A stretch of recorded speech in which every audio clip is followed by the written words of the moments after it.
This is my motor car. I bought a little motor car. I thought it was a good idea. It stands outside my home, and it wasn't very dear.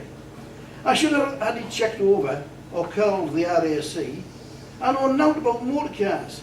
Far too complicated for me. He said it was cheap to run. A gallon does 40 miles.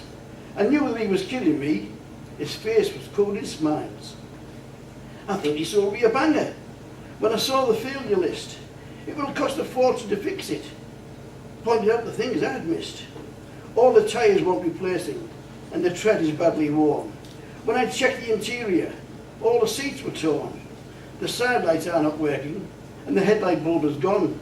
The backlight bulb's a bit dodgy, and I could only light the one. The footwell is rather rusty. I can see through it to the road. Then I found the length of rope, so that's how it was towed. The ignition isn't connecting, and the battery's dead flat. I think it wants replacing, so that's the end of that.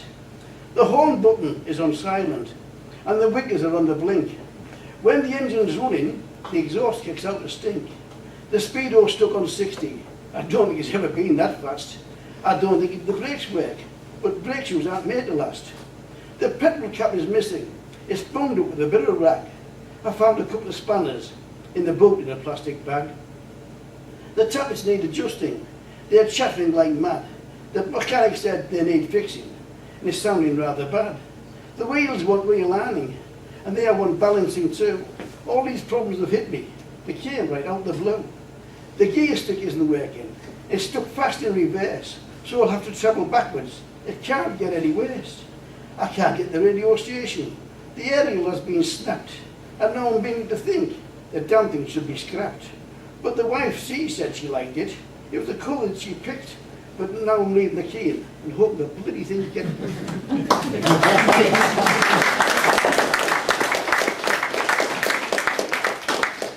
And this isn't true, by the way, so don't get excited. It didn't happen to me, but I've wrote it anyway. It's called Wishful Thinking.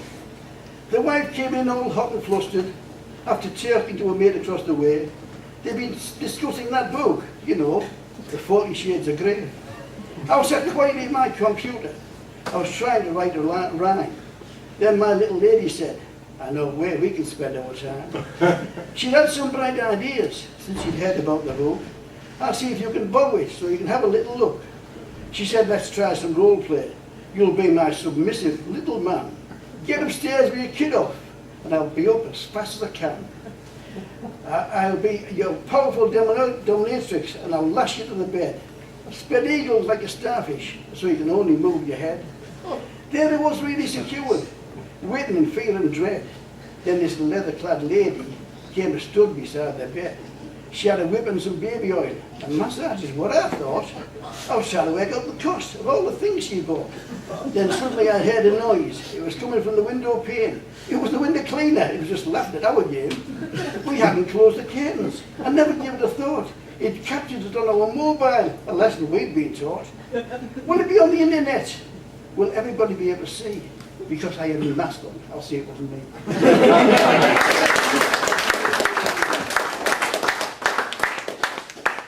I love our transport. This is my take on it. It's called the floating road. There's a clang of the metal gate closing. The workmen are huddled up aboard. From a distance it looks like a magic carpet as across the river it's soared. Thousands of workmen have travelled, cloth caps and boots hobnailed, dodging the boats on the river where hundreds of ships have sailed, working in the old foundries, fettling the things that they make. It seems like Dante's Inferno. It's only their flash they bake. Have a few pints on an evening, or a game of pitch and toss. Wait for the bookies winner, but no, it's another loss. A payday short for gambling, staggering back home to the wife. She's just sat there waiting for another weekend of strife. So off they go to the pawn shop, put his suit and a ringing hock. When they come to redeem them, they're in for a nasty shock. Now the curtains are twitching, the tallyman is coming round.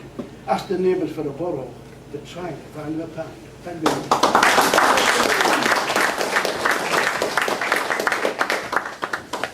It's Harry the Hat, everyone. Yes. He hasn't got his hat on today. Do you want me to call you Harry Haggis? Yeah. Right, I'll be as quick as I can because I know you're against time again. I wrote this week, actually it ties in with Mandy's stuff earlier on. That awful thing on the telly and the media and the just evil really. So I called it Welcome Home, and when I put this on the net the other day, somebody called me a callous red traitor, which I take as a compliment. You know about beavers? Oh, I... The man's a bit of a lunatic. It's fantastic. Yeah. I like it. He's a little troll, really.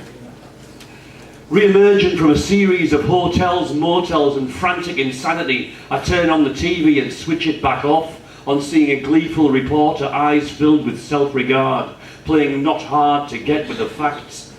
Muslim killer with blood on his hands, flashing around my still cold home like a needy porn star, desperate for attention in a sea of rejection, casually flicking a spark into an oasis of oil. Watch the masses shake their asses to the sound of Get Back to Where You Once Belonged, except the song is in a bitter key, a kind of Love Me Don't.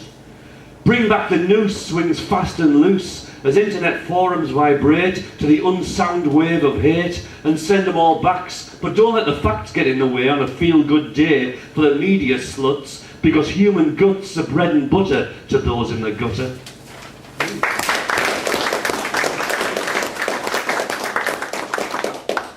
And I'll just do this one. This is much shorter. I found myself in Dublin last week with no work on the next day. It was never going to end well. And this is called I Kissed a Girl in Temple Bar. It's true. I kissed a girl in Temple Bar and dreamed into her eyes. I kissed a girl in Temple Bar, she laughed in sweet surprise. I kissed that girl and she kissed me back, and all behind her husband's back. Yeah, I kissed a girl with flaming hair, she'd have let me kiss her anywhere. But I kissed her there in Temple Bar, and thought nearly took me too far. But I kissed her hello and goodbye in one, then smiled farewell and she was gone, for I could not improve upon perfection.